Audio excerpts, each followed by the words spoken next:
du Sud.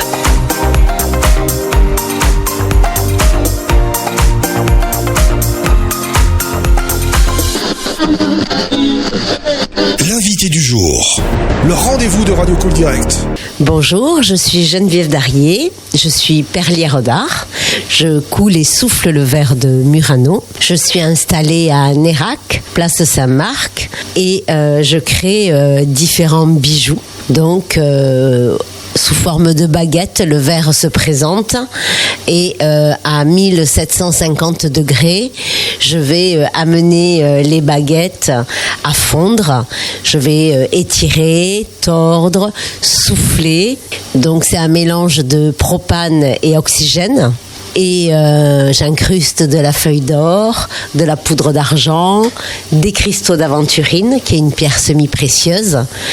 Et quand ma création est finie, je la mets à recuire dans un four, où là, je monte en température à 530 degrés pour une meilleure solidité.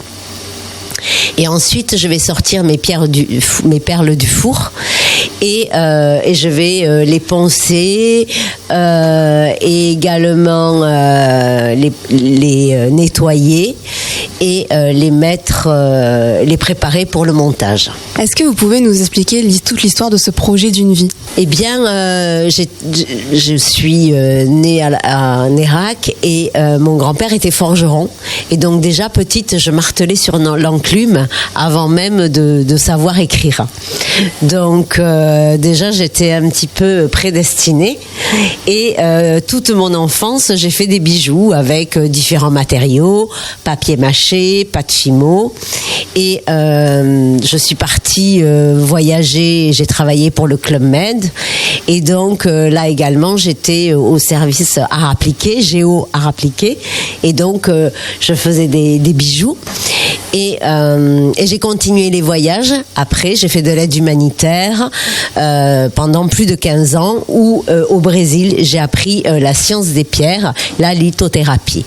Et effectivement, depuis plusieurs années, je chemine en faisant des bijoux.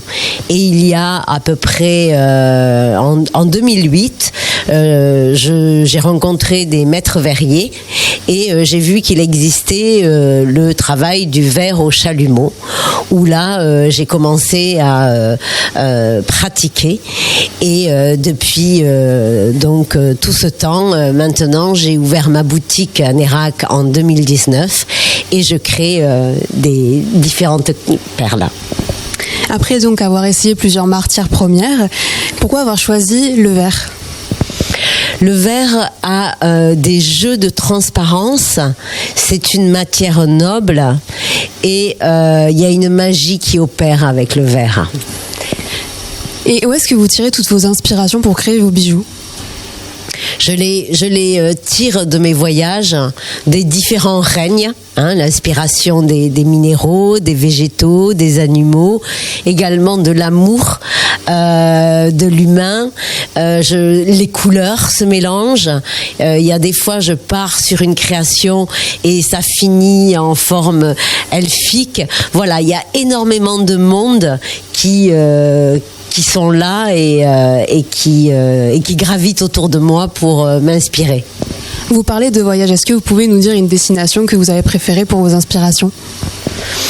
Alors, elles ont toutes des inspirations différentes, mais je pense que j'ai pas vraiment un pays particulier.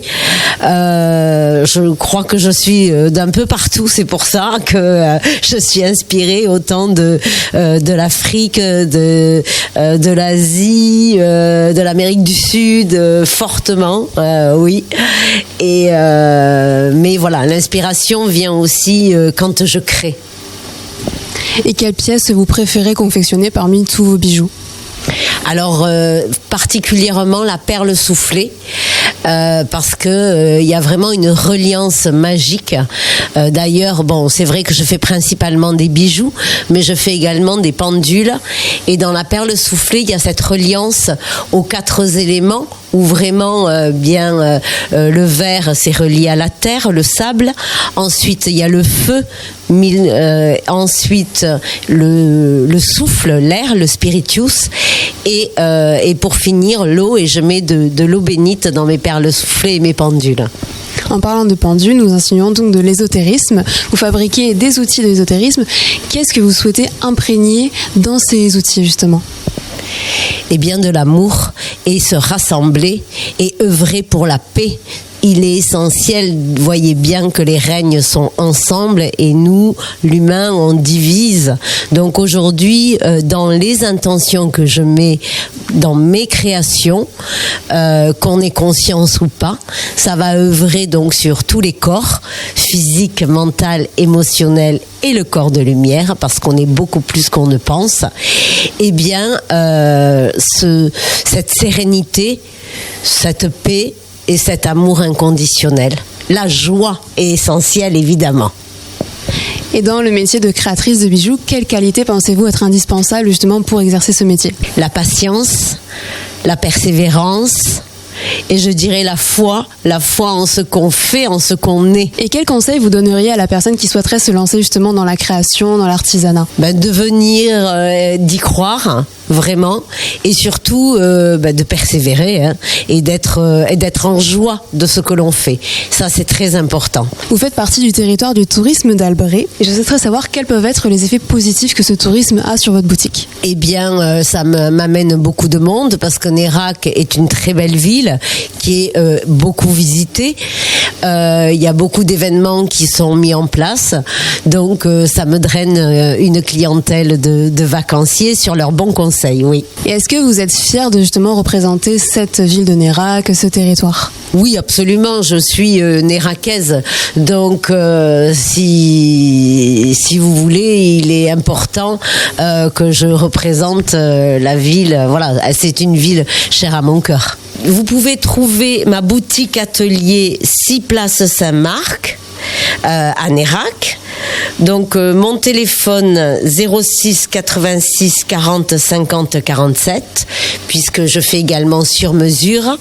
Je m'en vais également sur des salons, donc il vaut mieux me téléphoner également.